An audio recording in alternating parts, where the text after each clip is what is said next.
Aujourd'hui, j'ai fait une erreur en envoyant à mon groupe de D&D une vidéo de douche torride. Bref, rappel des faits. Ma femme et moi étions en train de discuter à bâton rompu de la meilleure façon de se laver les pieds. Je lui ai dit que j'aimais mettre un peu de savon corporel sur le sol de la douche et passer rapidement mes pieds d'avant en arrière sur le savon jusqu'à ce qu'il soit propre. Elle a trouvé cela incroyablement stupide. Aujourd'hui, je prends ma douche et j'ai l'idée géniale de filmer ma méthode, parce qu'elle n'a manifestement pas compris.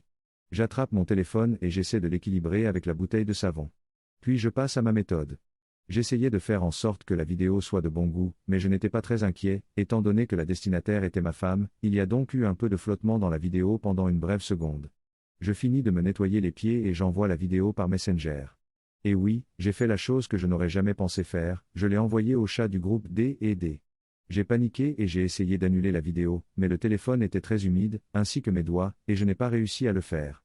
Je suis sorti de la douche et j'ai séché mes mains et mon téléphone comme un fou. Les doigts et le téléphone sec, j'ai déverrouillé et je suis allé sur Messenger, puis sur le chat de groupe, juste à temps pour voir les petits points tomber. Le Dragonborn rouge, le rangé demi-elfe et le combattant humain l'ont tous vu. Nous nous envoyions des mèmes avant la douche, donc je suppose qu'ils étaient encore actifs. J'ai rapidement annulé l'envoi et j'ai pris le temps de réfléchir à ma réponse. Le premier message du rangé. C'est quoi ce bordel ? J'ai commencé à envoyer des excuses comme un fou. Il est étonnamment difficile d'expliquer pourquoi on fait une vidéo sur le nettoyage des pieds. Je suppose que je me suis dit que si je continuais à essayer d'expliquer et de m'excuser par à-coups, l'avalanche d'explications pathétiques et embarrassantes permettrait de tenir les choses en échec. Heureusement, je joue avec des gens formidables qui me connaissent assez bien, alors tout le monde a bien ri.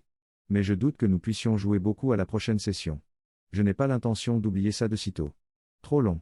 Je n'ai pas lu. J'ai pris une vidéo de la façon dont j'aime me laver les pieds sous la douche après que ma femme ait dit que c'était bizarre et j'ai accidentellement envoyé un bref flash de Wang à mon groupe de D&D. Modifié, juste pour vous remercier pour tous les commentaires et les récompenses. Et pour mettre à jour. J'ai eu un peu de manque mais tout le monde a trouvé l'ensemble assez drôle. Il n'y a pas de mal, sauf pour mon ego.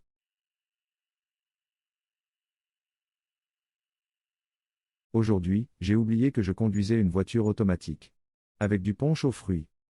C'est arrivé il y a moins d'une heure et je viens de finir de débarrasser l'avant de la voiture des morceaux de fruits. Mais commençons par le début, je conduisais ma femme à une fête de naissance et, comme nous nous occupions de mon neveu et de ma nièce, nous avions échangé ma voiture, une manuelle, avec celle de mon demi-frère, une automatique. Ma femme avait fait son travail habituel, emballant joliment le cadeau pour la future maman et nous avions également décidé d'apporter un long bol de punch aux fruits. Pour une raison inconnue, nous avions préparé le punch, l'avions mis dans le bol et l'avions simplement recouvert d'un film plastique. Oui, je sais, les autres fois, je le mettais dans un récipient en plastique et le transvasais une fois sur place, où j'ajoutais les ingrédients liquides à l'arrivée, c'est beaucoup plus intelligent. Cependant, il fait 39 degrés Celsius ici en ce moment et nous étions en retard, alors je blâme la chaleur et le stress pour cette défaillance cérébrale temporaire. Quoi qu'il en soit, après avoir conduit prudemment à travers la ville, ma femme s'est accrochée à deux mains au bol de punch recouvert de plastique afin d'équilibrer les virages et les accélérations freinage. Jusqu'à ce que nous arrivions et que nous soyons prêts à nous arrêter quand j'ai fait une erreur en oubliant que j'étais dans une voiture automatique et en appuyant sur la pédale à côté de l'accélérateur comme s'il s'agissait de l'embrayage, c'est-à-dire directement au plancher. Bien sûr, il s'agit en fait du frein, qui fait passer la voiture de 30 km/h à 0 en une demi-seconde, ce qui fait que plus de 3 litres de punch aux fruits rencontrent une fine pellicule de film plastique. La physique suit son cours habituel et l'instant d'après, le punch aux fruits a explosé à l'avant de la voiture de mon demi-frère, avec des morceaux de fruits et de jus éparpillés partout. Ma femme, qui s'était bien habillée pour la fête du bébé, était trempée de jus et de morceaux de fruits. Heureusement, le cadeau s'en est sorti indemne, car il était dans un sac en plastique. J'ai ramassé les fruits déchiquetés et la pulpe dans tous les coins et recoins.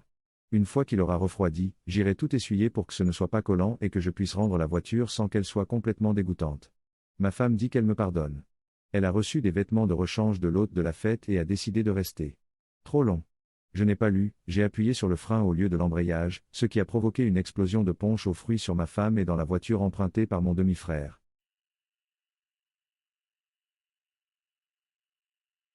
Aujourd'hui, j'ai fait une bêtise, en extrayant un œuf parasite d'entre mes dents. Je travaille dans une épicerie au rayon des sushis. J'adore les sushis de toutes sortes et j'en mange presque tous les jours au déjeuner. Je prends donc mon rouleau de thon habituel et le goût est bon. Environ 30 minutes à 1 heure plus tard, je commence à me sentir mal. Je me sens généralement mal de toute façon et je suis diabétique de type 1, alors je n'ai pas trop réfléchi. J'ai eu des nausées et de la diarrhée, mais je me suis senti un peu mieux 3 heures plus tard. En rentrant chez moi à la fin de la nuit, je me brosse les dents et je remarque un petit quelque chose entre mes dents, près de mes gencives. Cela ressemble à un morceau de nourriture normale, alors j'attrape du fil dentaire et je fais de mon mieux pour l'enlever. J'ai l'impression que c'est vraiment coincé, mais au bout de quelques minutes, j'y parviens. Immédiatement, je suis un peu effrayé parce que cette chose ne ressemble pas à un morceau de nourriture. Elle était ronde et brune et beaucoup plus grosse que la petite chose que je croyais coincée dans mes dents. Je l'inspecte de près et je constate qu'elle ne ressemble pas à un morceau de nourriture, car elle est plus dure et ne se casse pas facilement. En le manipulant davantage, il semble pouvoir s'ouvrir et, à l'intérieur, il ressemble à une tête blanche que l'on vient d'enlever du visage. Elle est blanche et ressemble presque à une ficelle. Je suis tout simplement horrifié à ce stade et, après de plus amples recherches, je suis sûr à 95% qu'il s'agit de l'œuf d'un parasite qui a dû se trouver dans le thon que j'ai mangé. Je me sens bien aujourd'hui, mais j'essaie maintenant d'appeler des médecins pour faire des analyses de sang, juste pour être sûr.